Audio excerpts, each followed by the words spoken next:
Can you speak, Paula? We can, Shirley. Can you hear me?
We have anybody? Alderman Wilson's online. Good, we have Alderman Wilson. Alderman Wilson, do you want to test your mic, please? I'll bring you in.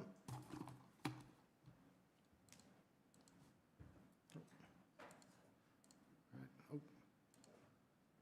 Why is he disappearing? Who's pressing it, Ruth? Me or him? Right. Just, I'll bring it now, Alderman Wilson.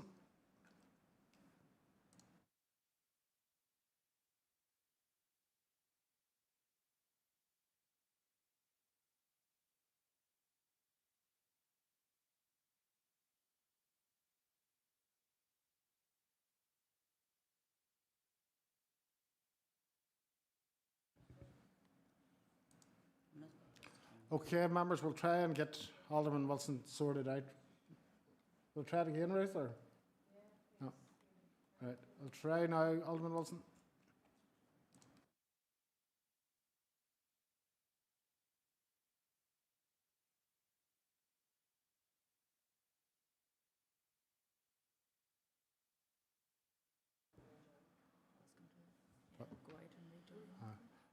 Alderman Wilson, if you could log off and log on again, seems to be the method to try. So if you could give that a rattle, and we'll get you back in as soon as possible. So members, we will proceed on with the meeting. We are quorate.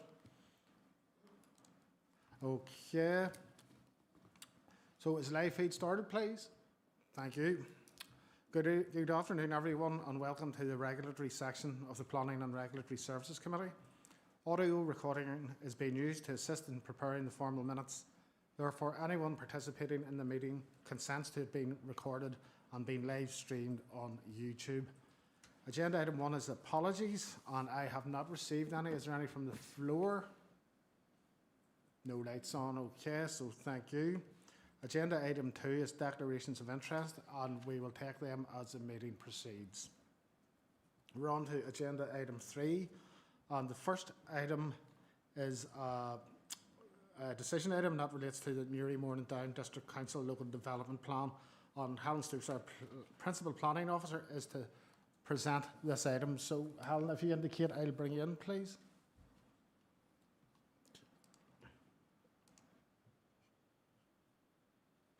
Thank you, Chair, and good afternoon, members.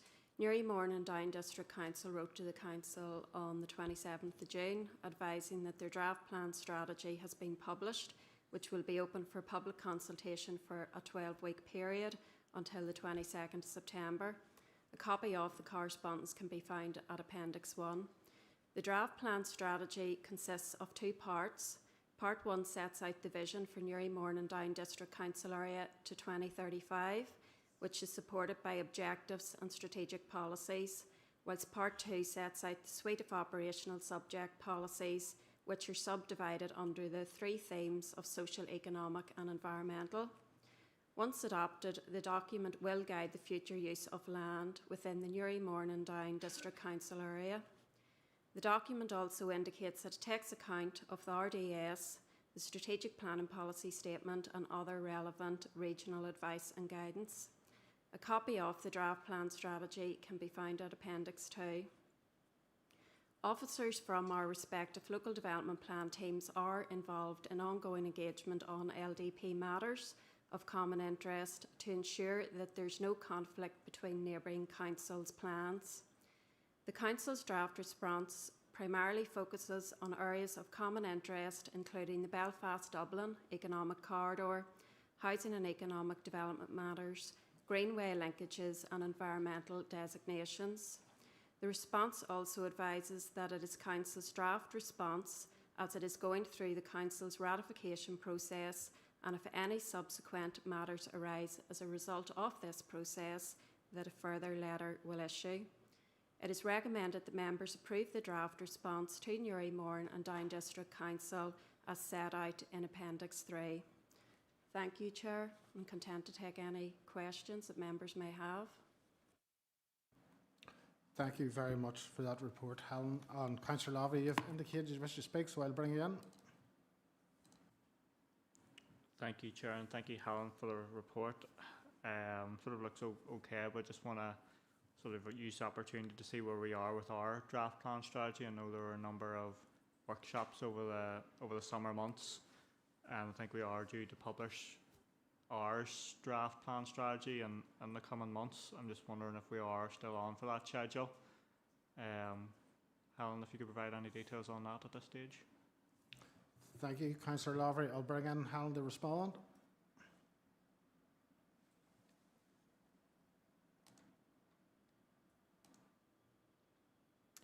Thank you, Chair. Yes, the team's working towards publication towards the end of Q3. Now, there are a couple of policies that members or whatever, have asked for, some additional time to consider with party colleagues. So we're just waiting on feedback in relation to that.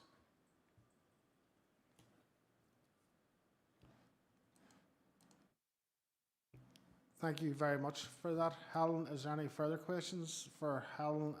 If not, can I have a proposer and seconder? This is a decision item. Thank you. Proposed by Councillor Fergal Donnelly and seconded by Councillor John O'Kane. Are we all agreed, members? Thank you.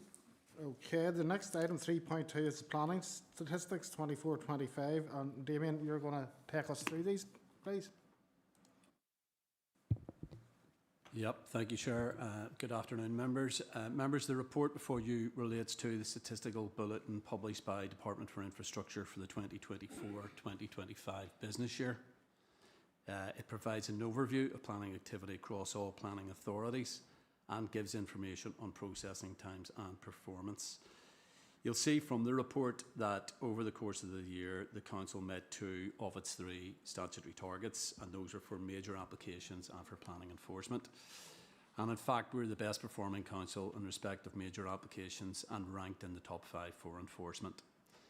While the target for local applications was unfortunately missed, members, we have made, as you'll note, excellent progress in that area of work, and in fact our processing time, which is 19 weeks, actually aligns with the average across all councils. It's also worth highlighting that only 3 of the 11 councils were able to meet the target for local applications, and those which did have significantly fewer live applications than us. I think it's also important to highlight that our live planning caseload was significantly reduced over the course of the business year from 980 to 760, and that is due to the dedication and diligence of our staff.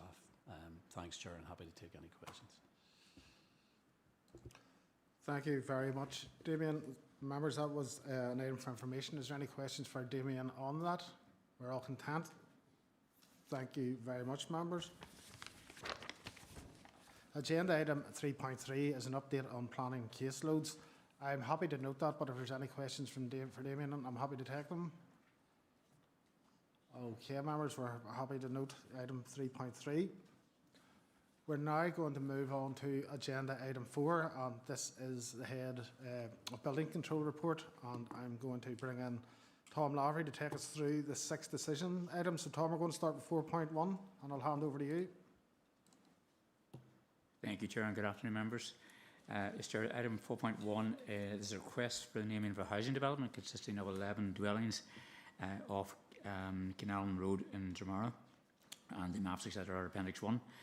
The applicant's preferred name for this development is Marybrook Hall, and the applicant's main reason for the preferred name is that it's sited adjacent to the listed dwelling known as Marybrook, and that name Marybrook has historical links with the area of Craigavon. So officers have assessed and deemed the proposal is compliant with Council's policy, so therefore the recommendation is for members' approval for Marybrook Hall for this development. So thank you, Chair. I'm happy to take any questions. Thank you very much for that, Tom. Members, you've heard Tom's report. It is an item for decision of a proposer for Marybrook Hall. Councillor Duffy has proposed, seconded by Councillor Armstrong. All agreed, members? Thank you. We're going to hand back over to Tom for item 4.2, and this is the street naming report for Divinity Junction. Thank you, Chair. Yes, as Chair said, this is a request for the naming of a development consisting of 10 industrial units off Divinity Drive in Portadown, and maps are Appendix 2. The applicant's preferred name for this development is Divinity Junction, and as the site is situated at the intersection of Cairn Road and Divinity Drive. Again, officers have assessed and deemed the proposal compliant with the Council's policy, and therefore the recommendation is for approval of the name Divinity Junction for this industrial estate. happy to take any questions, Chair. Thank you. Okay, members, we've heard Tom's report on the Vinnie Junction, or we're proposer and seconder for it. Councillor Lavery's proposed. Councillor Duffy second. All agreed, members? Thank you. Okay, so we're going to hand back over to Tom for 4.3, and this is a street naming report for Eden Meadow. Thank you again, Chair. Yes, this is a request for the naming of a housing development consisting of 24 apartments off the Eden Avenue in Portadown. Again, maps are Appendix 3. The applicant's preferred name for this development is Eden Meadow, as the primary access is Eden Avenue and helps to maintain consistency identified within the wider area. Again, officers have assessed and deemed it compliant with the Council's policy, so the recommendation therefore is for members' approval for Eden Meadow for this housing development of 24 number apartments. Thank you, Chair. I'm happy to take any questions. Thank you very much, Tom. And we need a proposer and seconder for Eden Meadow. Have we got Councillor Duffy and seconded by Councillor Kyle Moutre? All agreed, members? Thank you. Okay, that takes us to item 4.4, which is dual language street naming request for Mary Street, Lurgan, and I will hand back over to Tom to take us through this. Thank you, Chair. By way of background, members will recall that in May 2025, Council received a number of applications for dual language street signage, namely Irish, in respect of a number of streets. This report refers to application 052525, which is for Mary Street in Lurgan. In accordance with the adopted street naming number policy, at Appendix 4, the application comprised of 2 stages as set out in the body of the report.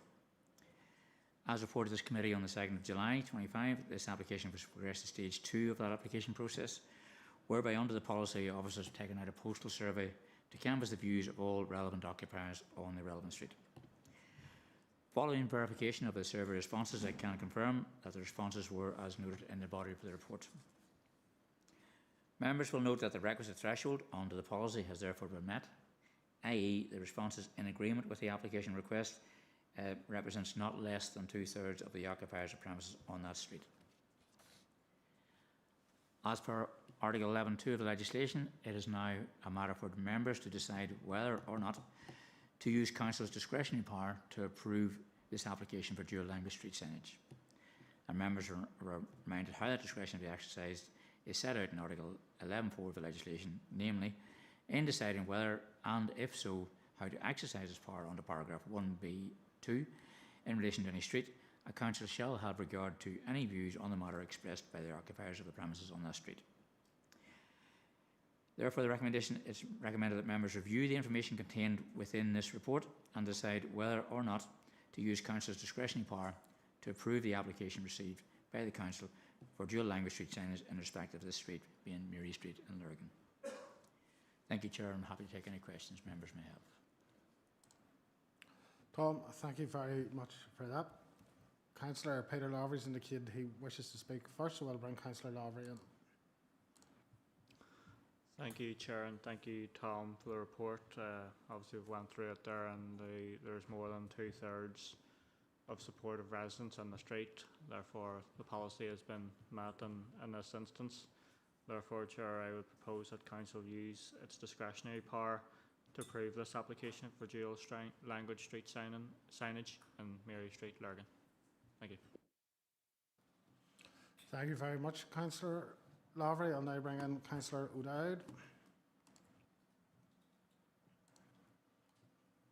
Thank you, Chair. Yes, I agree with Councillor Lavery. It has met it. It has went well past meeting the quota, and I am more than happy to use the Council's discretionary powers to second this item. Thank you.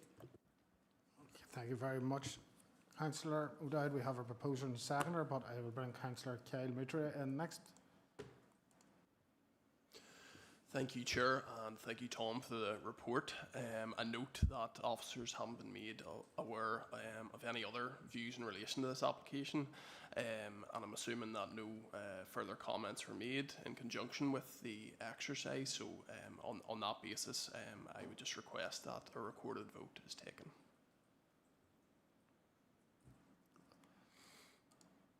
Councillor Moutre, thank you very much for that, Tom. And you did clarify there was no written objections, I think. I'm not sure. Could you just confirm that? Nope. Yep, Tom has confirmed there's no written objections. Okay, and as per Councillor Moutre's request, we will put this to a recorded vote. So just give us a second to set this up, folks, and your monitor should have it shortly.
Okay, members, the votes are in, and there were 7 members voting yes, and they were myself, Councillor Mary O'Dowd, Councillor Fergal Donnelly, Councillor Paul Duffy, Councillor Peter Lavery, Councillor Sorka McGowan, and Councillor John O'Kane.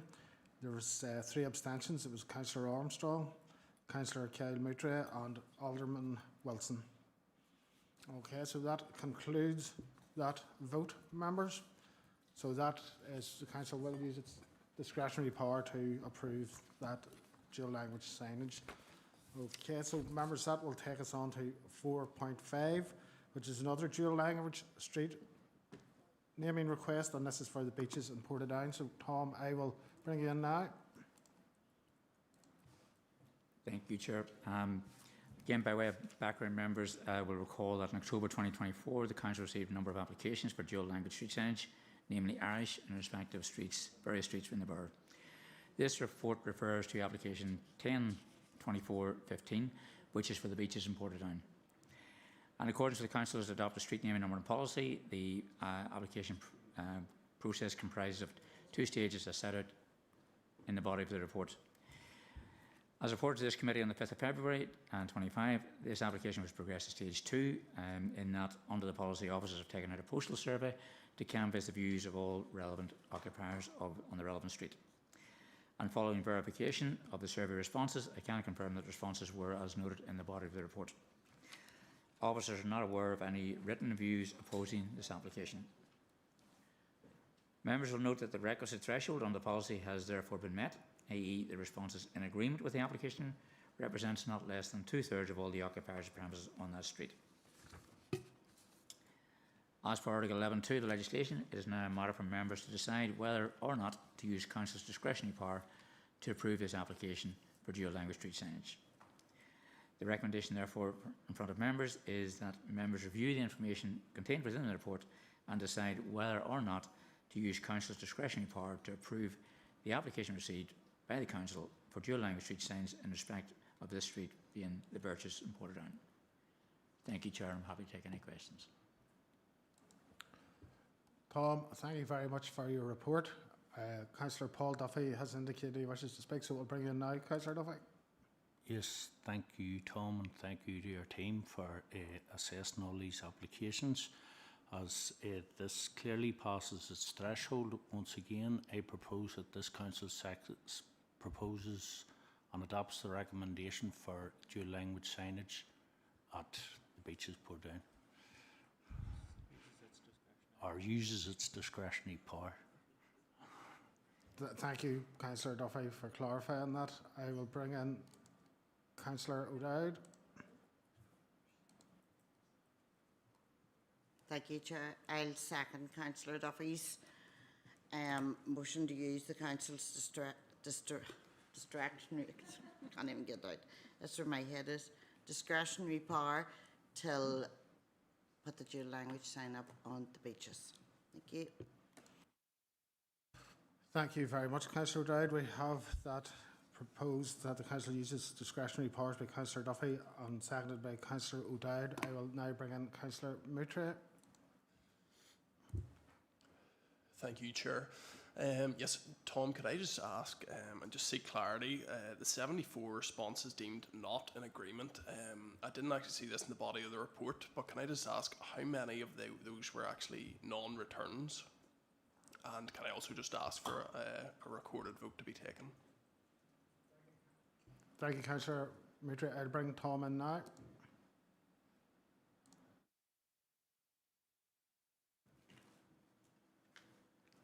Thank you, Councillor Miller. I don't have the exact details in front of me. It was a small number of non-returns, but again, a small number of actual returns saying no. But again, a non-return is also deemed as a no. So an equal proportion, according to, which was tested in court, as you recall from previous conversations regarding this issue. Thank you very much, Tom. As Councillor Moutre requested a recorded vote, members, we'll get the voting open now, and you can please enter your votes.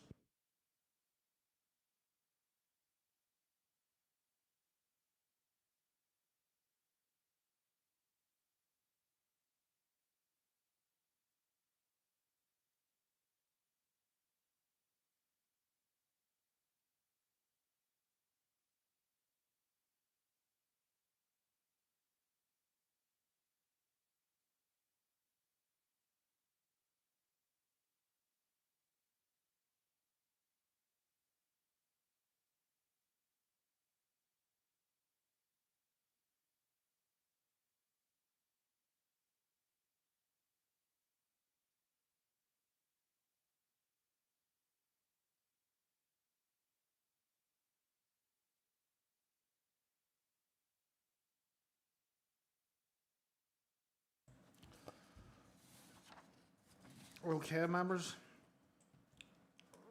Voting yes was myself, Councillor Mary O'Dowd, Councillor Fergal Donnelly, Councillor Paul Duffy, Councillor Peter Lavery, Councillor Soccer McGowan and Councillor John O'Kane. Abstaining were Councillor Scott Armstrong, Alderman Gordon Kennedy, Councillor Kyle Moutre and Alderman Garth Wilson. So the recommendation that the council use its discretionary power in this instance has been passed. Okay, members, we are moving on to item 4.6, and this is in relation to the dear introduction of the new dilapidations bill in NI, and Tom is going to take us through this again. So Tom, I'll hand over to you. Thank you, Chair. Members will be aware of the growing issue of dangerous structures on neglected and abandoned sites across the council area. In recent years, there's been a notable increase in reports and discoveries of buildings that have become ruinous, dilapidated or abandoned. This trend has mirrored across councils and is believed to negatively impact the economic well-being of local communities. Currently, council departments, particularly building control and environmental health, rely on a range of outdated legislative tools, as noted in the report, which date back to the 19th century to address these issues. Whilst these laws have been used extensively, their narrow scope and age make enforcement difficult, and for many years there's been a growing consensus that a modern piece of legislation or framework is urgently needed. Some of the key limitations of the current legislation include difficulty identifying ownership, limited cost recovery mechanisms, and insufficient emergency powers, along with lack of provisions for abandoned buildings and sites, and ambiguous legal definitions. On the 6th of June, the Dear Minister announced an executive approval to introduce a new dilapidation bill into the Assembly, which is Appendix 12. This initiative stems back from extensive engagement dating back to 2012, including 2 blight summits, a DOE discussion document in 2014, and then a formal consultation in 2016. The key objectives of the proposed bill are to firstly consolidate and streamline existing legislation, then strengthen cost recovery provision, expand powers to address legislative gaps of current legislation, and enhance protection of our heritage buildings. Council officers broadly welcome the proposals and support the introduction of a new framework to address dangerous structures along with dilapidated buildings and incomplete or abandoned sites. If adequately resourced and funded, Council could be more proactive, take a more proactive role in tackling our environmental blight, which will provide benefits to the public health, safety, or possibly encourage tourism and regeneration, and help reduce antisocial behaviour. However, concern remains around funding, cost recovery, and practical workability of the proposals, as outlined in the draft response at Appendix 13. To ensure a coordinated approach across departmental working, to ensure a coordinated approach, a cross-departmental working group was established comprising officers from building control, planning, environmental health, estates and assets, and our legal services. The group has developed a draft response for consultation, which is due to be returned on the 10th of October 25. Members are referred to Appendix 13 for the full draft response and are asked to note the key concerns raised by officers, including the examples as set out in the body of the report, such as the lack of department guidance, particularly regarding potential subjective definitions, such as what is detrimental to the community, to ensure a consistent approach across councils and to mitigate the risk of legal challenges. We require this to ensure that it won't be undermined if we do actually enforce this legislation. There are also issues regarding financial and operational implications, particularly challenges around cost recovery, ambiguities with appeal periods, and a lack of clarity around scope and definitions in a number of cases or clauses. With regard to financial and resource implications, as noted, the absence of department guidance at this stage raises a concern about the potential financial and resource impact on councils. Officers are not currently aware of any documented evidence regarding direct financial implications of the proposed policy. However, as the consultation progresses and should and when further guidance becomes available, officers will continue to assess these implications on their impact, including the cost recovery potential for having to work in default, including investigations, structural assessments, legal processes, and any remedial actions councils may have to undertake. There's other operational capacity and staff requirements that would have to be assessed as well. And there's also the legal and administration overheads. Whilst the regulatory impact assessment summary does not explicitly address these matters, it does, however, acknowledge that the proposals may result in additional costs for stakeholders, such as landlords, developers, property managers and financial institutions. DAERA expect these costs to be offset by benefits including enhanced property values, increased construction sector activity, reduction in dilapidation and antisocial behaviour, economic regeneration and job creation, improved built environment, and a potential uplift in district and regional rate revenue. As previously mentioned, council officers broadly welcome the proposals and support the introduction of the new framework to address the dangerous structures, dilapidations and incomplete or abandoned sites. These measures represent a positive step forward towards modernising our enforcement powers and improving public safety and environmental standards. However, officers' concerns remain regarding resourcing, cost recovery and a lack of detailed guidance and clarity at this stage in certain areas. These concerns are outlined in our draft response, as mentioned in Appendix 13, and are informed by officers' practical experience in navigating the complexities of enforcing our current legislation, particularly in relation to dangerous structures and derelict and abandoned sites. Council officers emphasise the need for clear operational guidance and adequate resourcing and a funding mechanism to ensure the successful implementation of the proposed framework. The recommendation therefore before members is that members are requested to approve the draft response to the Department of Agriculture, Environment and Rural Affairs consultation on the proposed dilapidation bill as cited in Appendix 13. Thank you, Chair, and I'm happy to take any questions members may have. Tom, thank you very much for that comprehensive report. And members, the council response was at Appendix 12. I'm sure you've all had a look through it. So there's a few speakers looking to come in, so I'll bring in Councillor Armstrong first. Yes, thank you, Chair, and thank you, Tom, and your team for the draft response on this. Sort of similar to the vein of what we faced yesterday evening in Environmental Committee, that there is a lot of ambiguity around what we're being asked to do as council, what resources are going to be available for us, and then also with the expectations that will be then placed on council on the outcome if this bill does go forward. So total agreement with what is in the draft response, and I'm happy to propose that we go through with that.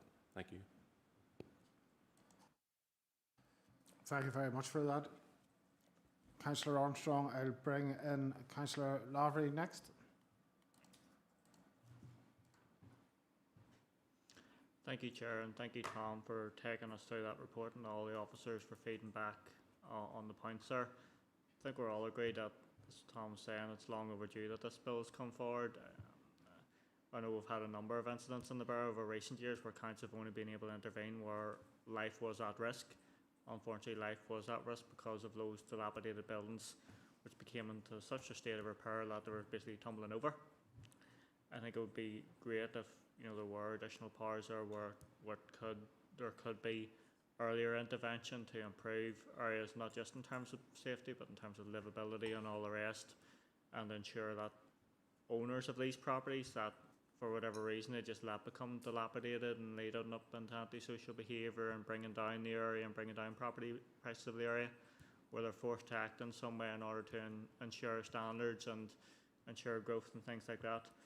I think it's appropriate that all the potential issues that we've been experiencing over previous years with the current legislation, which goes back to the 1800s, that they're all put in there and put into the mix, so that ultimately when this legislation does come through, that it's as good as possible, as well thought out as possible, as practical as possible, in order to be as deliverable as possible from council and other organisations that we can deliver for our communities, which we're ultimately here to do. So I'm happy to second that proposal. I think it's good that we get as much feedback on this bill as possible, ensuring its timely and successful passage. Thank you. Thank you very much, Councillor Lavery. I will bring in Alderman Wilson next. So, Alderman Wilson. Yeah, thanks. Hopefully you can hear me okay. I suppose it's just a question for Tom. I suppose, going into the future, but what would he see sort of the perfect legislation looking like in this instance? What type of powers would you like at your disposal in this regard? Because I know in terms of dealing with dilapidation, it has many problems associated with it, from as Peter said, the property price scenario being detrimental to a next door neighbour. You've overgrowth of gardens. I'm dealing with one at the minute where trees and a lot of shrubs are really impacting on a neighbour, and it's very difficult to get someone to take action, despite the fact of trying to tie down the ownership of the property in the first instance, and then people just generally dodging their responsibilities, from a community perspective in terms of good neighbourliness in many respects. So I suppose for Tom, what's the ideal scenario here in terms of the legislation, and what would you like to see it achieve, and how responsive would you like it to be? Would there be a level? I suppose there has to be a level of dilapidation, if you like, that's acceptable, but how far it goes, danger's one thing, but there are eyesores out there that maybe are structurally sound, but have just, gardens have got completely out of control, they're encroaching footpaths, all that type of thing. So just be curious to know your thoughts on how far this would need to go to be effective. Thank you very much, Alderman Wilson.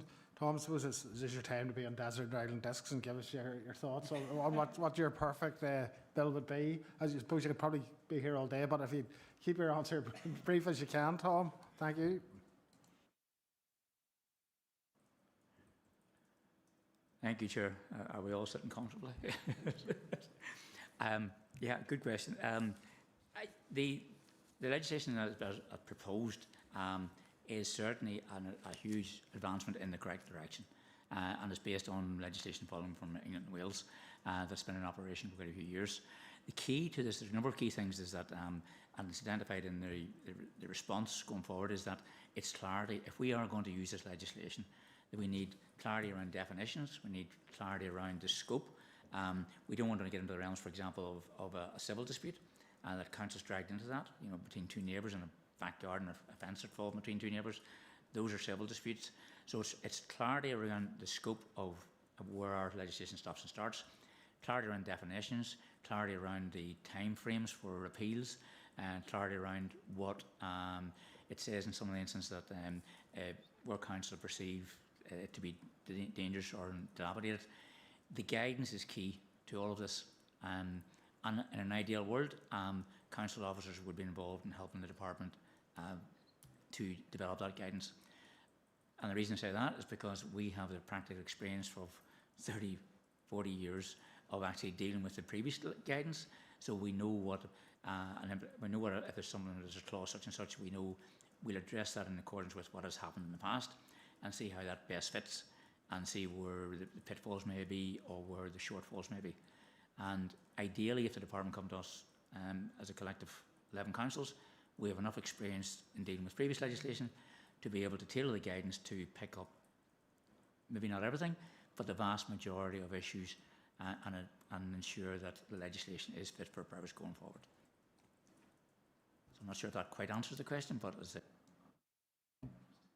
I think it did. I think it did answer the question there, Tom. I think you know, it's good that, as Councillor Armstrong said, it gives us the opportunity to have our say on this proposed legislation and make sure that, you know, it covers all bases and is fit for purpose. So thank you, Tom, for your input and also on your response. So that response was proposed by Councillor Armstrong, seconded by Councillor Lavery. We're all agreed, members? Yes? Thank you very much. Okay, Tom, so this is your last item, and it's an item for information. Tom, so if you want to take us through the update in building control on property certificates, please. So I bring you in. Thank you, Chair. This report is just to keep members up informed of the workload undertaken by the department during the months from April to end of August. As noted in Appendix 14, in the last 5 months we've received 1,125 building regulation applications with a notional construction investment value of just under 99.2 million. And in the last 5 months we received, we carried out 7,066 site inspections and have undertaken 758 plan assessments, issued a total of 1,066 statutory notices, and including 308 approvals.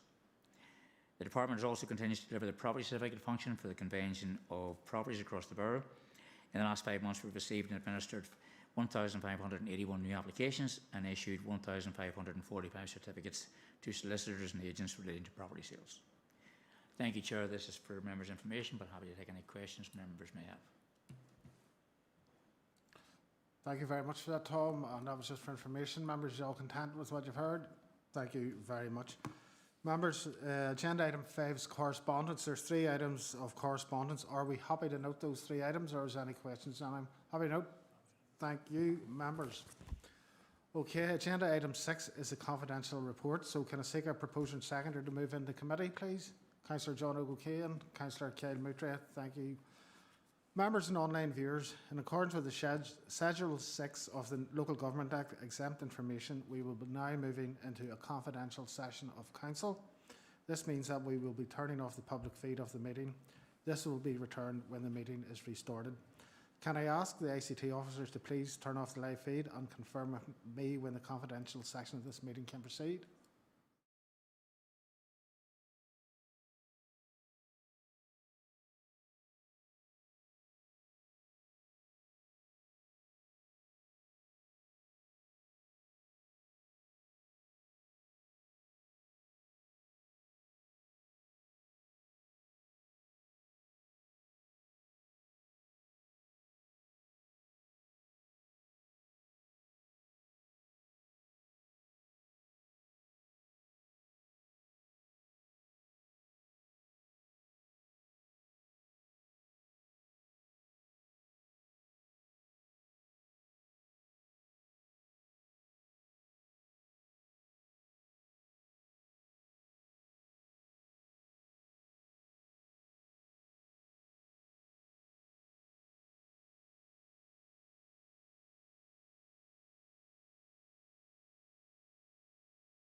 Thank you. Members, that is the live feed restarted.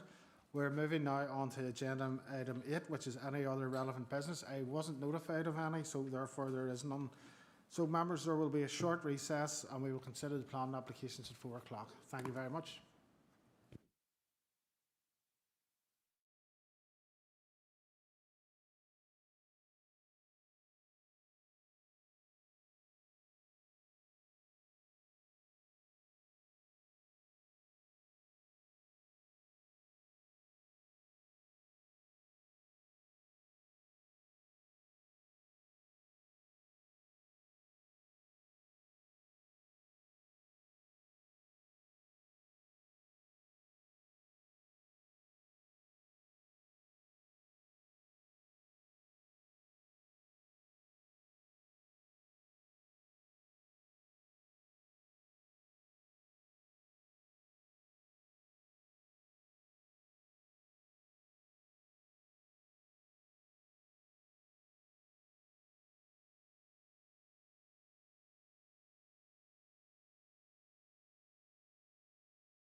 by the committee.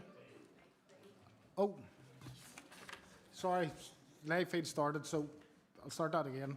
This is agenda item 7, members, and its applications for planning permission to be considered by the committee as per the schedule of planning applications. And I have to read the following statement. Good afternoon, everyone, and welcome to the planning section of the meeting of the Planning and Regulatory Services Committee. Audio recording is being used to assist in preparing the formal minutes. Therefore, anyone participating in the meeting consents to being recorded and being live streamed on YouTube. Also, during the course of this section of the meeting, questions may be asked by councillors who are members of the Planning and Regulatory Services Committee, of planning officers, applicants for planning permission, objector, or those speaking on their behalf. In doing so, councillors endeavour to ascertain information which they feel is necessary to enable them to determine the application. However, members of the public should note that councillors will not reach a conclusion as to whether an application should be approved, refused, or deferred until the debate on the application has concluded. Members, there are 3 items for decision, and the first one is Appendix 3, which is application number LA08/2024/1237F. Its approval. It's for Lagan Energy Lurgan Limited, and Sinead McAvoy, the planning manager, will present a report and PowerPoint presentation. We also have Gavin Smith from Clyde Shanks, who will make representations in support of the application. So I will bring in Sinead to bring her presentation to members.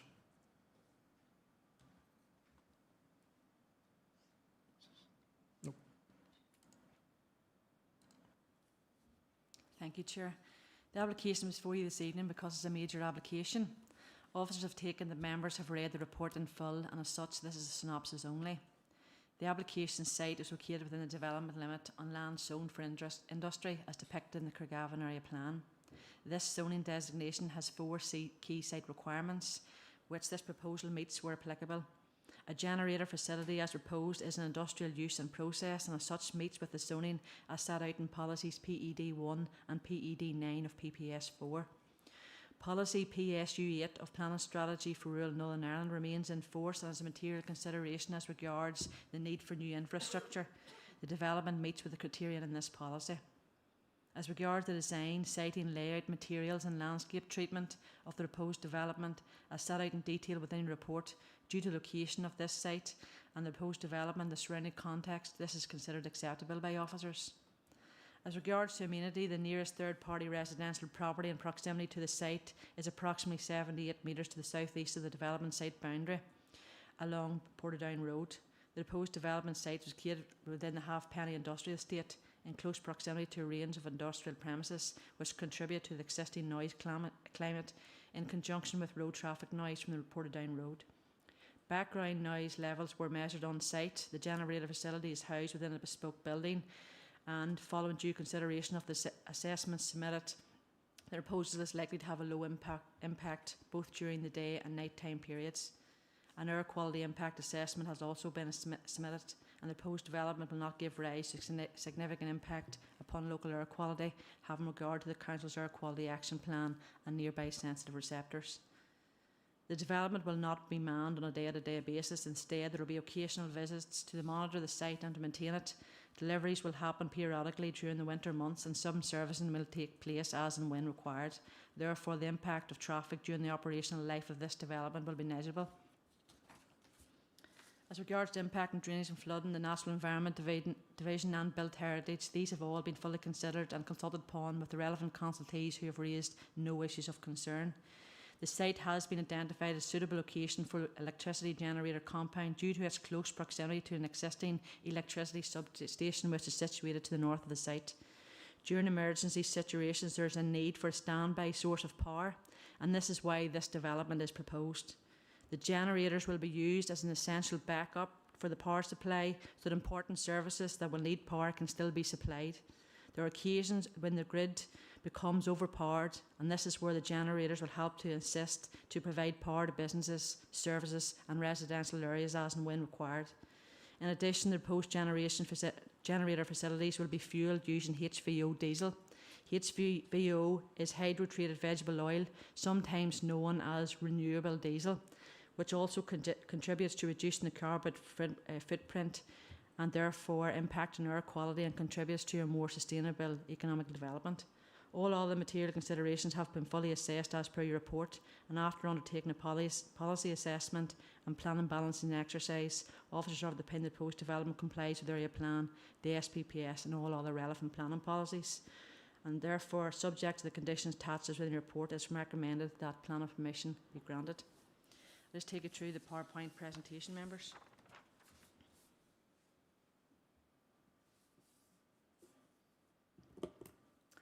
Again, that's the location of the site within the general area, so it's within the Halfpenny Industrial Estate. Next slide, please. The red line shows the location of the site, so immediately east is Crossbows Optical and immediately to the west is Plasware. Next slide, please. That's the site location plan. Again, as outlined in red, is the site location plan, and access is taken off the existing internal industrial estate road out onto the Portadown Road. Next slide, please. That's the site layout plan, so the access is taken off the existing industrial estate network. The generators are to be housed in a bespoke purpose-built building, and hydro-treated vegetable oil bounded steel-bounded tanks is situated to the south of the site. Next slide, please. Again, this landscape and layout, as per proposal, new hedges is to propose to the south and east, consisting of 249 new hedge bushes and 4 extra heavy standard trees. Next slide, please. That just shows the building as part of the proposal. Again, it's a bespoke building that with the generators inside, and then the steel bonded tanks are to the south, and an NIE switch room again to the southeast. Next slide, please. That just shows the land which is zoned in pink there for industrial use, so the site is within an existing industrial zoning. Next slide, please. First photo is photo within the existing industrial estate travelling east, so you can see the existing electricity substation there. So the site is right beside the source here. The access will be taken parallel down beside that electricity substation. Next slide, please. Again, this is just a view of the front of the site. The access will be taken down parallel, and then where that arrow is, that's basically where the generator building will be housed. Next slide, please. That's just looking west on the site. That's the existing Plasware business, the existing outdoor storage area associated with that particular premises. Next slide, please. That's within the site looking north. You can see existing warehousing again to the north of the site, and again you can see the existing electricity substation building there, which this house or this development is proposed to back up. Next slide, please. Again, this has been on the site, so where the blue arrow is, that's where the buildings and that is. That's just going to be regraded back level, and new hedging is going to be proposed to the south with 4 trees interspersed. Next slide, please. And that's just directly west. That there's the optical Crossbows factory immediately west of the site.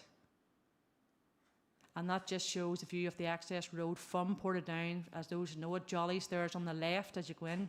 Again, that shows the overhead power supply, which is parallel to the industrial estate.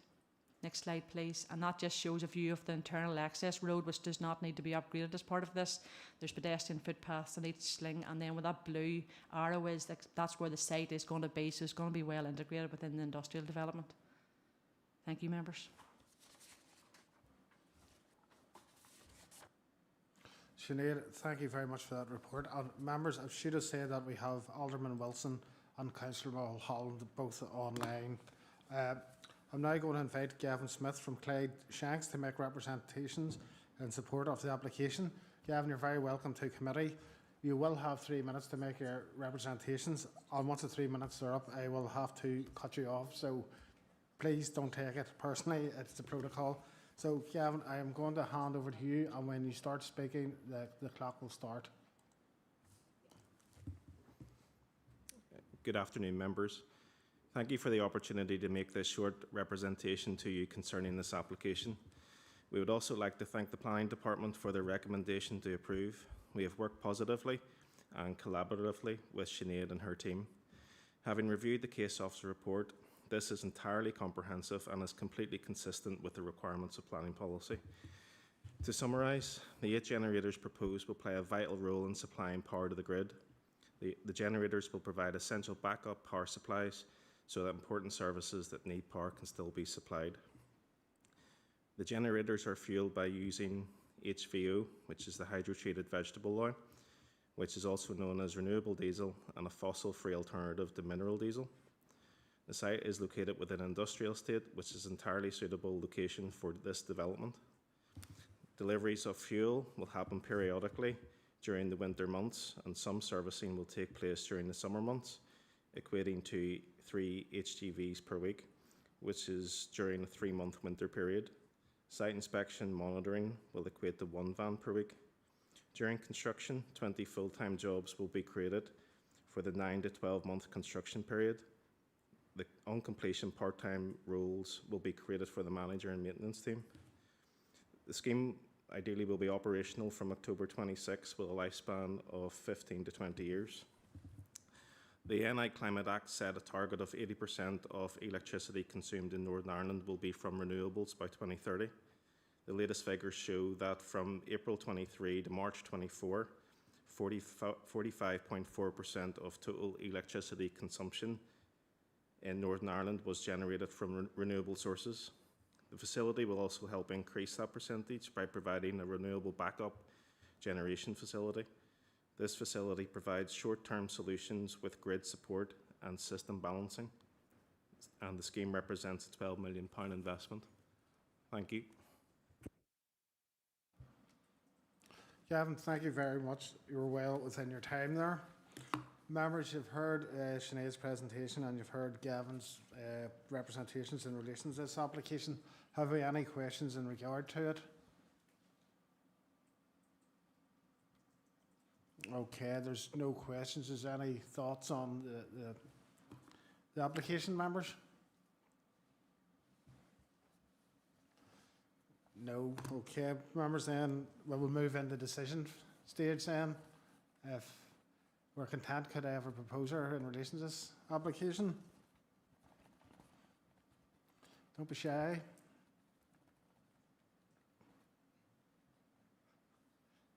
Thank you, Councillor Duffy. I'll bring you in. Yes, Chair. Happy enough. Renewable energy and backup supply is always needed, especially when you've plenty of named storms that might be on the way. So it's always handy to have a backup supply for electric. So I'll propose the application. Thank you very much, Councillor Duffy. A proposal from Councillor Duffy. Sorry, Councillor Donnelly. Councillor Donnelly, sorry, I didn't see your light on. Just like to second that proposal. Thank you, Councillor Donnelly. So, members, we have a proposal by Councillor Paul Duffy and it's been seconded by Councillor Fergal Donnelly. Are we content to accept the recommendation? Okay, thank you very much, members. So, Gavin, thank you very much for your time. That application is approved. I'll just let Gavin get himself, and then we will start on to Appendix 4.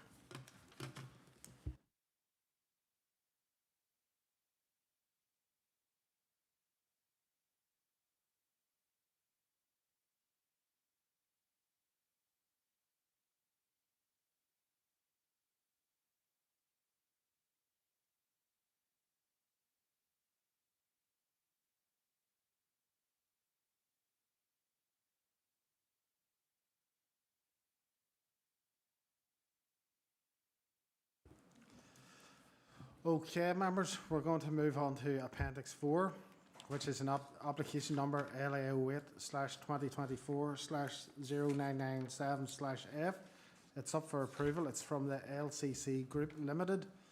Sinead McAvoy, Planning Manager, will present the PowerPoint presentation and also the report.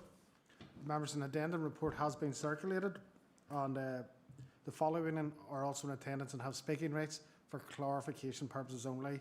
So we'll have Tom Stokes from TSA Planning online, and I'll just test to see if Tom can hear us all right, and we can hear him should we need him. Tom, can you hear us? Yes, Chair. That's great. Can you hear Tom. me, Chair? Yes, Tom, I've got you loud and clear. So if I need you, Tom, I'll Thank bring you. you in. All right? Cheers. Brilliant. Okay, so Sinead, I am going to hand over to you to take us through the report and the PowerPoint presentation. Thank you, Chair. The application for you this evening is a major application. Officers have taken that members have read the report, including the addendum in full, and as such this will only be a synopsis. The application site is located within the settlement limit outside the designated town centre of Lurgan. The application proposes sui generis uses, which are uses in which there is no class specified. In considering these uses, officers are content the principle of development is acceptable in this urban location. The site has been strategically laid out to ensure both vehicular and pedestrian access have ease of movement, traffic flow, and connects the site to the wider urban development. The petrol forecourt and drive-through coffee shop have been orientated to allow clear visibility from the main Millennium Way road and from the existing roundabout. It also creates a focal point of the roundabout devoid of any physical features. The rear half of the site, where it borders the residential development of Hamilton Street, Hamilton Gardens and Flush Place, will be enclosed by a 3-metre high acoustic fence with planting supplementing it.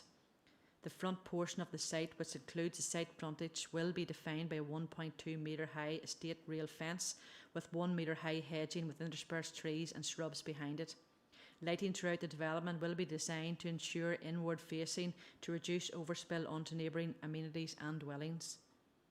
The application was supported by a noise impact assessment and an odour impact assessment, as well as a lighting report, and officers in consultation with the Environmental Health Department are content, subject to conditions that post-development will not give rise to any amenity concerns.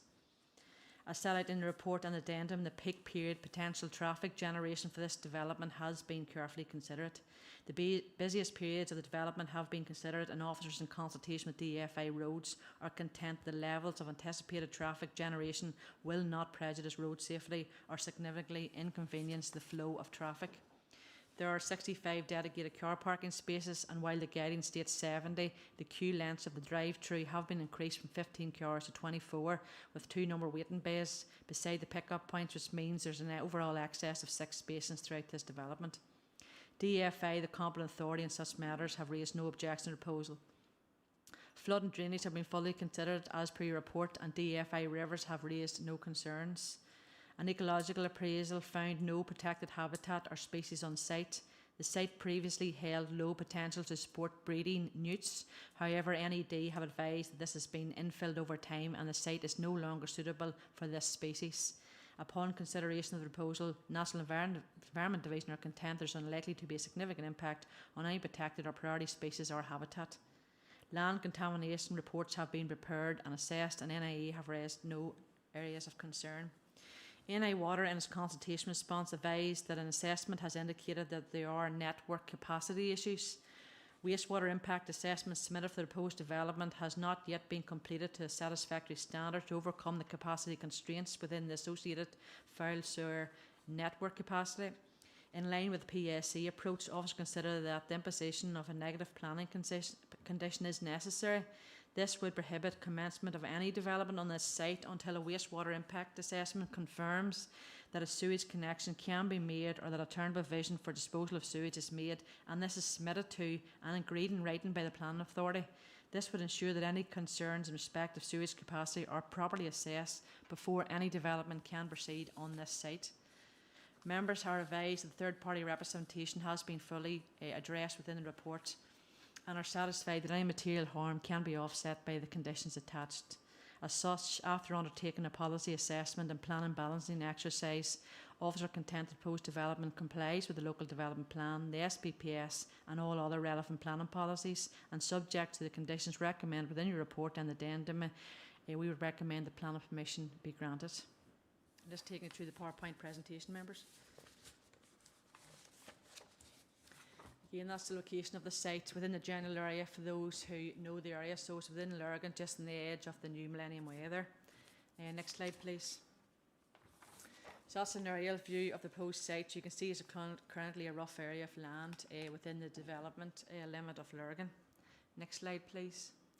So the site is outlined in red, shows a site that is under consideration before you tonight. Next slide, please. As stated in your report, the site has been strategically laid out to ensure ease of movement of traffic. So entering the site from the existing roundabout, the first turn on your right, there is no entry there. The second turn is for the petrol filling station pumps only, and then the third to the right will be for the drive-through coffee development, and then to the north of the site is the drive-through for the restaurant, which, while the guidance says a minimum of 15 waiting spaces, this has actually proposed 24 with 2 waiting spaces as well. Next slide, please. So that just shows an elevation treatment of the coffee. So it is a modern elevation treatment with a maximum height of 4.6 metres. So that would be below your average bungalow height. Next slide, please. And again, that's the restaurant floor plans and elevation. Again, it's a modern elevation treatment with a maximum height of 5.8 metres height. So it's not overly tall within the landscape. Next slide, please. That just shows the jet wash floor plans and canopy. So they're enclosed, the jet washers will be enclosed within a canopy building. Next slide, please. And again, the forecourt plans and elevations. So these will be self-service fuel pumps. Next slide, please. So there has been detailed site sections throughout the site. There is considerable distance from the existing residential properties, all in excess of the 20 metres back to back of any building. And therefore there's good separation. The rear boundary will also have a 3 metre high acoustic fence to ensure to protect any amenity. Next slide, please. That just sort of gives an artist's impression, but it's only for information only, but it gives an impression of what the site will look like if members were mind to agree with the officer's recommendation here tonight.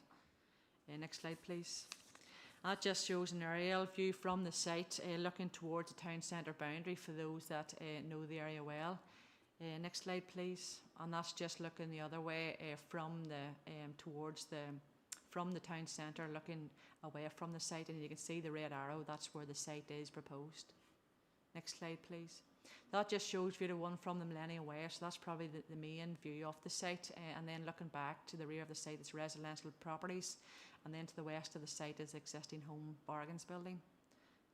Next slide, please. That just shows from the roundabout there off the Banbridge Road roundabout. That existing brick wall to be retained. The coffee drive-through will be behind that. The development then along the front will have a 1.2 metre high rail fence and landscaping in behind. Next slide, please. That just shows within this site, so it is quite overgrown, hence the ecological surveys that were required. So the site extends beyond that boundary at the present time towards the rear. Next slide, please. And that just shows the internal roundabout that's there in situ at the present time off the main Millennium Way. Thank you, members.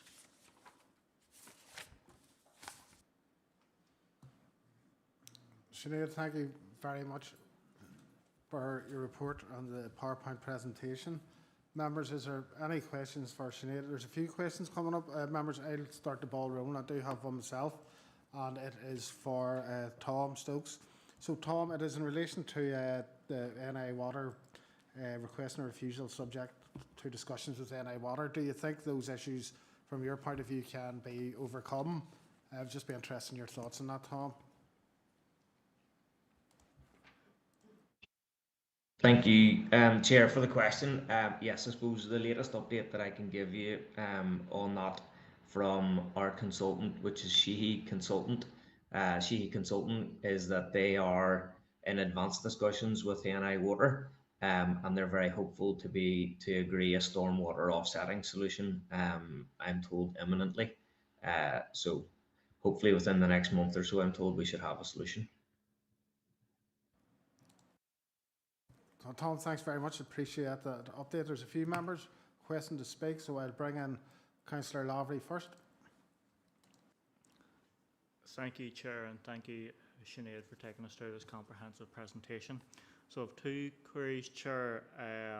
One's regard to, is there any cycle parking or things for that nature? Because I know the likes of these takeaways, a lot of maybe younger people would prefer to cycle to them. You know, it's kind of a central location in Larry, and there's a couple of cycle lanes nearby to see if there's any cycle stands in that location for the likes of that mode of transport to be used.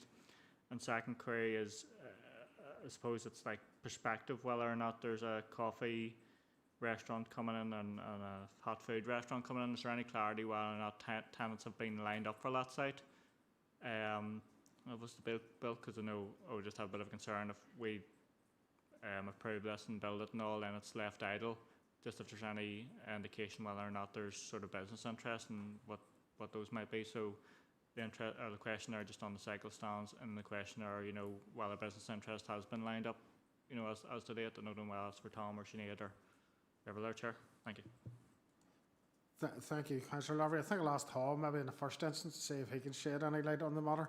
Tom, you heard the two questions from Councillor Lavery. One in relation to cycle parking. Will there be any on site? And have any tenants been lined up for the coffee and hot food offering? So Tom will bring you in.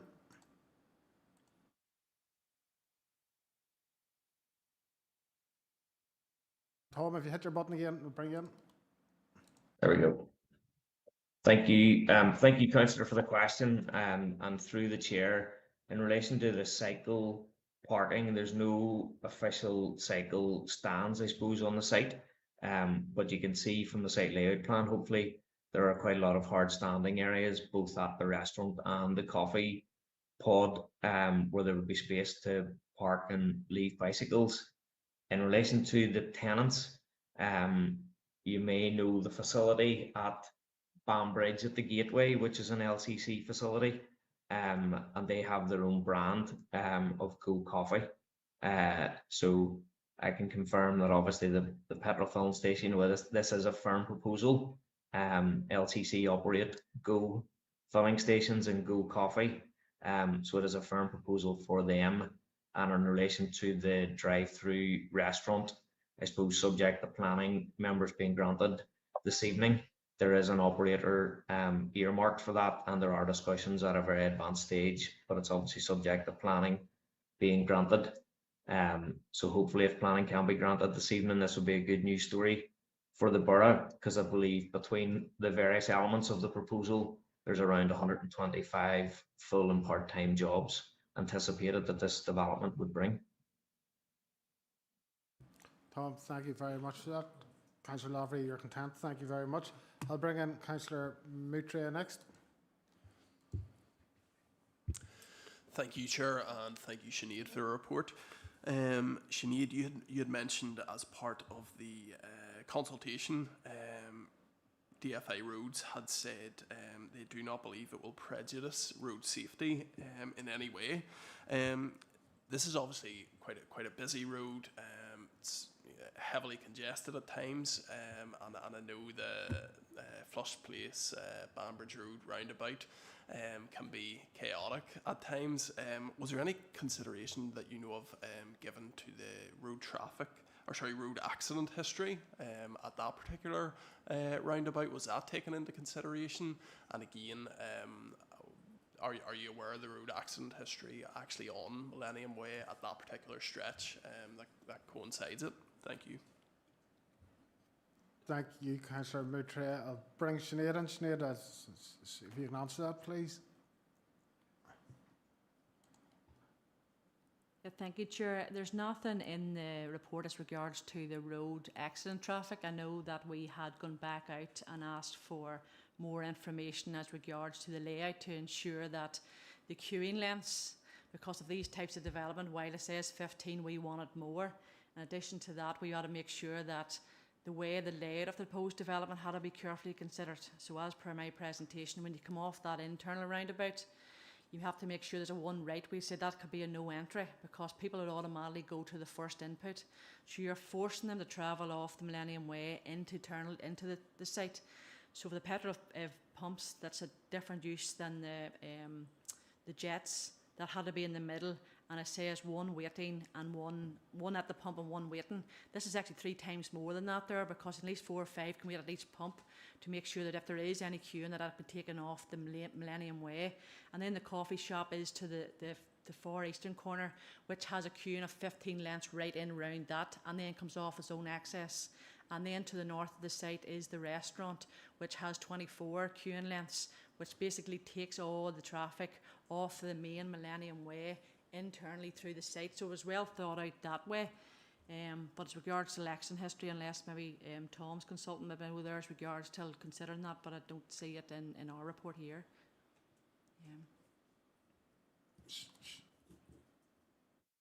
Sinead, thanks very much. Councillor Mutria, I'll ask Tom if he's any information about that. Okay. Tom, I'm sure you heard Councillor Mutria's question. Do you have any information in relation to the accident history or any traffic management matters at the location?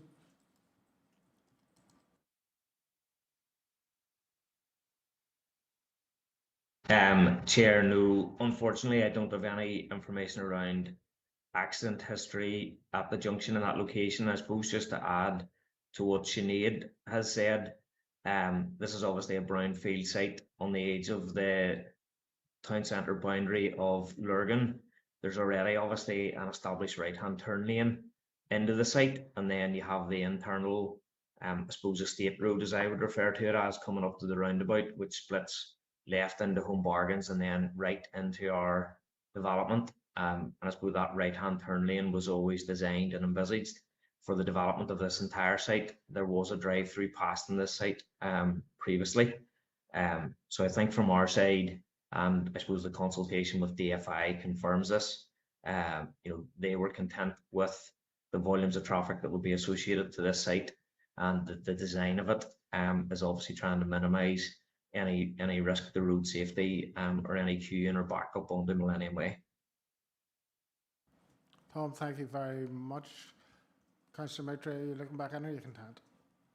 Thank you very much. Okay, members, there's no further lights on, there's no further questions, so we'll move into the debate stage. So has any members any thoughts on this application? If you have, I can hear them now, please.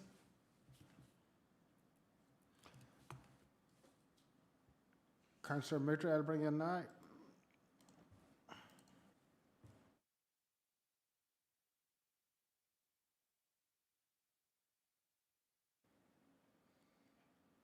Yes, thank you, Chair. Yes, look, I take on board that this is down. It's recommended as approval. I take on board that there are no objections from the statutory consultees there. I welcome, such a large investment in the South Lurgan area, but I do just want to say I would place on record my concerns as someone who does frequent that particular road quite often. I am just concerned about the level of congestion that is there.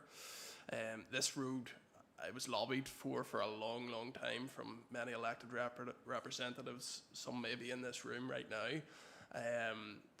It was designed to alleviate pressure and congestion from the town centre, and it seems as though it's almost gone full circle now. And I would find myself, even at times, I would actually avoid Millennium Way and go to the town centre because it's less congested now. And I do just have concerns for, we're talking about a large development here with potential for up to 60, 70 cars. A large capacity, and what the impact that will have on congestion on that particular road. So I'll just place on record my concern for that, and the potential bottleneck that could present. Hopefully it will not turn into that, and I know consideration has been given there to making the site as amenable as possible, but just want to place that on record. Thank you, Chair. Thank you, Councillor Maitre, and your points will have been noted and recorded. I'll bring in Councillor Duffy next for his thoughts. Yes, thank you, Chair. Yes, if you build it, they will come. Isn't that what the saying is? That road had been lobbied for from MPs, MLAs, councillors, going back to as far as I can remember. So this site was, it's only a matter of time, is going to be developed on substantially with some business seeing the opportunity. So the employment, the opportunities from it is greatly welcomed, and for the people in Lurgan and the surrounding areas. So if passed, I will be in full support of it. Sure. Thank you very much, Councillor Duffy. I'll bring in Councillor Lavery for his thoughts. Thank you, Chair. Member.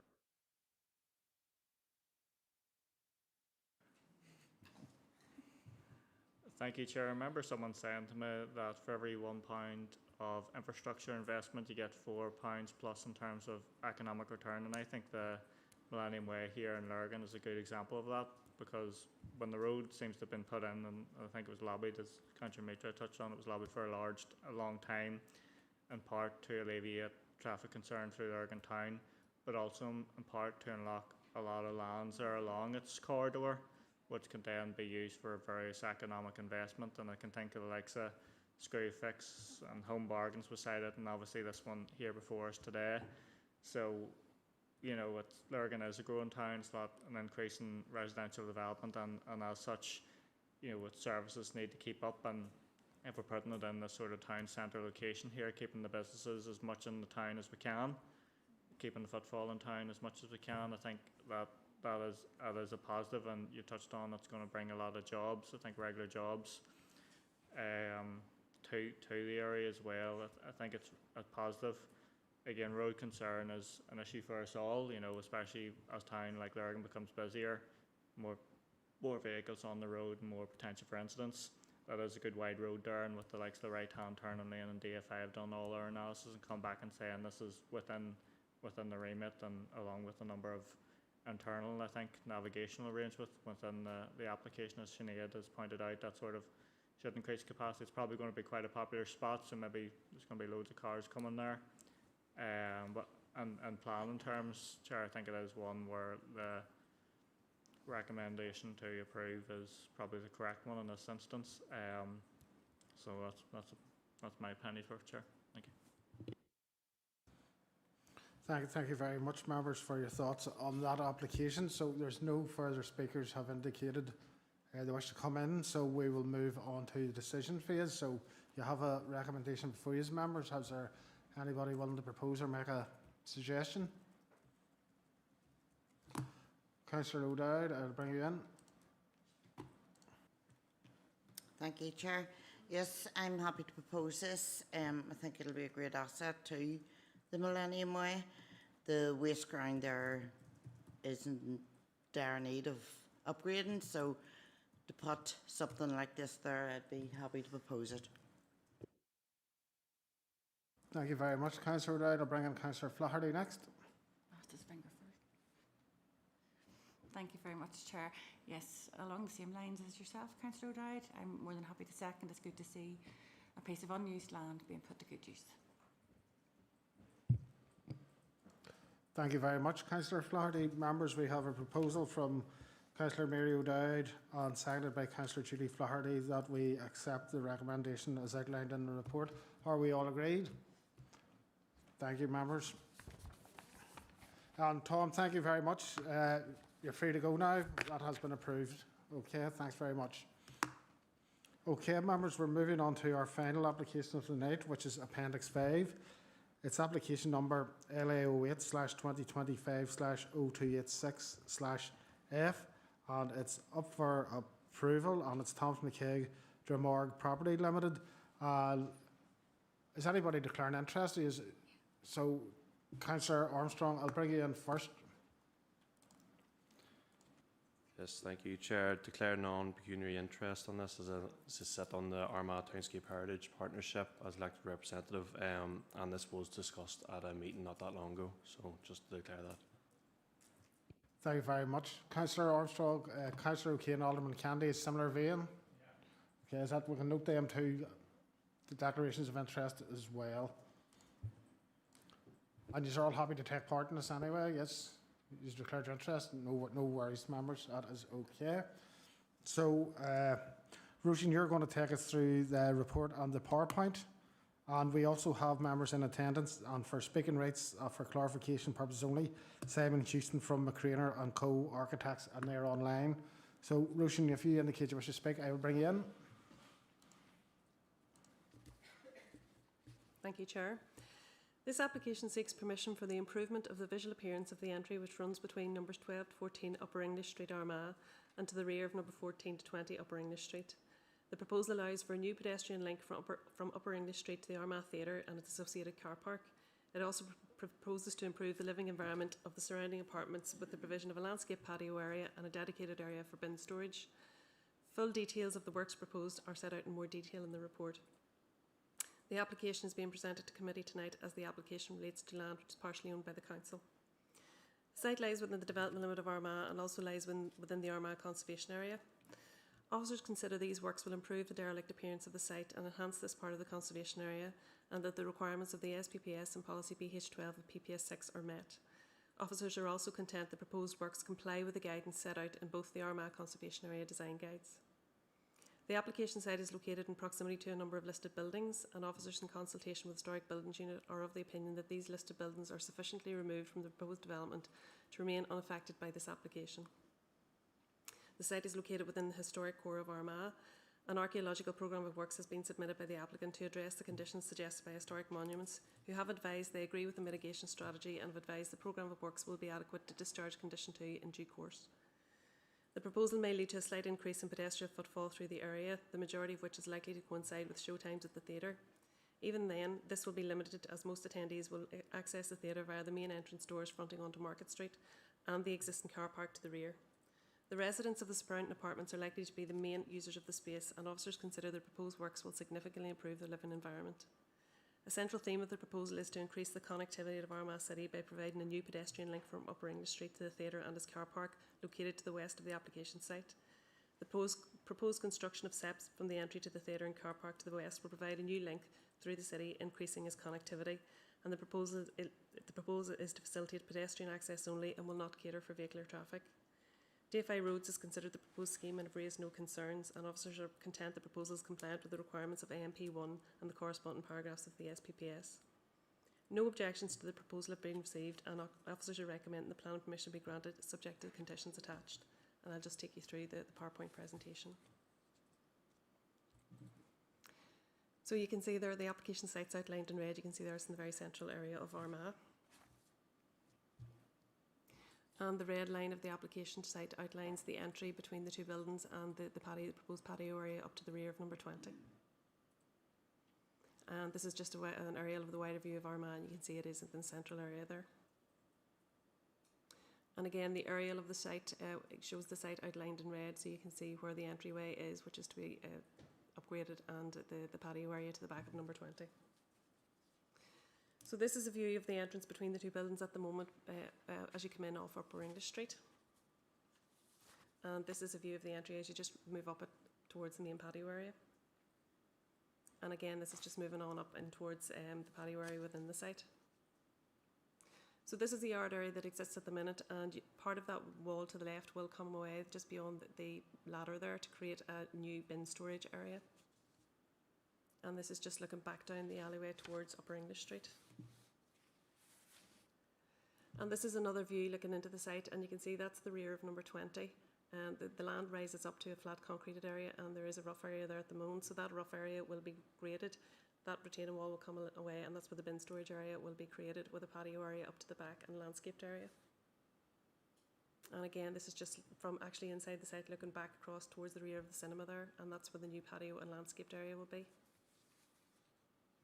And this is a view just looking back towards the back of number 20, and where that green area is, that will be where the new bin storage area will be created. And that's just another view inside the site. And then again, a view looking towards the site, and as I said, the bin storage area will be down below where that green area is. So this is a site location plan that was submitted with the application site outlined in red. This is the existing site plan, and you can see there is a retaining wall running through the site. Part of that will come away to create the bin storage area. These are existing elevations and sections through the site which give you an idea of what the grading of the land is like at the moment. And obviously maybe not be able to see an awful lot of detail on this, but this is the proposed plan, so you can see that there is to be new planters installed in that area. There's an opening to create a new bin storage area, a new patio area, new landscaped areas, and there'll be new steps up to the car park to the back to the north there. And again, these elevations and sections just give you an idea of how the land's going to be regraded as a result of this application if members are minded to approve. And that completes the presentation. Thank you, members. Roisin, thank you very much for your presentation and taking us through that PowerPoint. Members, just to remind you that Simon Houston from McCrainer and Co-Architect is online, should there be any questions. And Councillor Lavery has indicated he wishes to speak, so I'll bring in Councillor Lavery. Thank you, Chair, and thank you, Roisin, for the presentation. Just to double check, I'm not sure if I've picked it up 100% and I wouldn't be familiar with the area. As part of this application, is there any lighting going to be installed there? Because it just looks like quite a tight lane.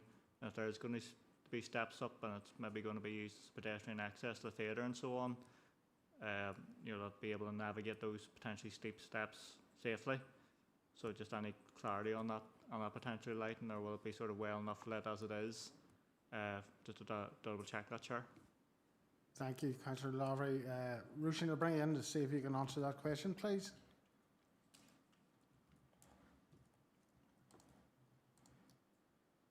Thank you, Chair. There's no details of any lighting proposed as part of this application. It may well be that they're relying on the existing lighting at the car park, but it might be something that Simon could clarify for you. Yep. Thank you, Roisin. I'll ask Simon. Simon, could you possibly clarify if there's any additional lighting as part of this application, please? Thank you. If you indicate to speak, we'll bring you in.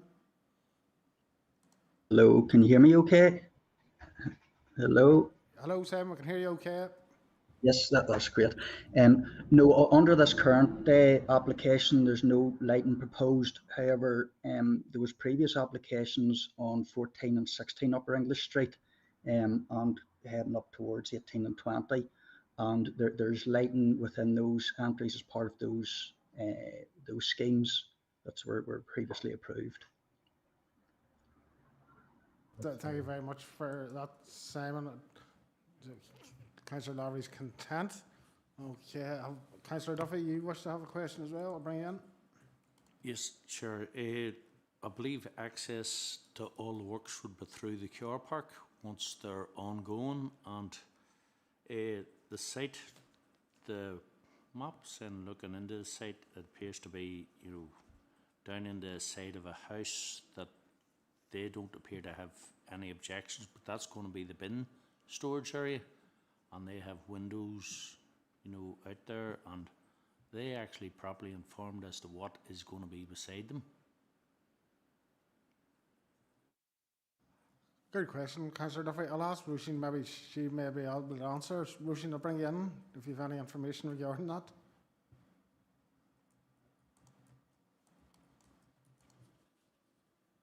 Thank you, Chair. Yes, I think the property you're talking about is number 20 Upper English Street, who will have been notified about the application. Obviously, the description of the proposal is in the advertisement and in the letters that they were sent, and they'll be able to go onto the portal and see what's proposed. So bin storage is part of the description of the proposal. So yes, they will have been aware of what's proposed. Okay, thank you very much. Roisin, content, Councillor Duffy? Okay, thank you very much. Okay, members, there's no lights on or nobody online has indicated there's any further question. We'll move into the debate stage. Has anybody any thoughts on the applications? Councillor Armstrong, I'll bring you in. Yes, thank you, Chair. Just want to place on record sort of my concerns with this plan application, and I had raised this when we were sitting in the Townscape Heritage meeting at the time. I don't really see any material benefit for this application within the Armagh area. This is a small entryway that'll be bringing the access into a car park up into the theatre, which probably won't be used at all. And I do know we have had concerns in the past about antisocial behaviour within our own theatre car park, and this is just going to be another wee rat run that it could be used for antisocial behaviour, gathering, loitering and stuff like that. And I'm trying to think outside the box because I know the area well. How will it be used by the general public? And what material benefit is there from this application to sort of open up this closed entryway to build steps up into a car park? That's just my thoughts on this application, and I've raised them previously, but I'm happy to go ahead. Thank you very much, Councillor Armstrong, and your comments are noted. Members, nobody else has indicated to speak. They don't have any thoughts. We'll move on to the proposal stage. Are we happy to propose a recommendation, or is there any other proposals from the floor? So we'll move it over to you, members.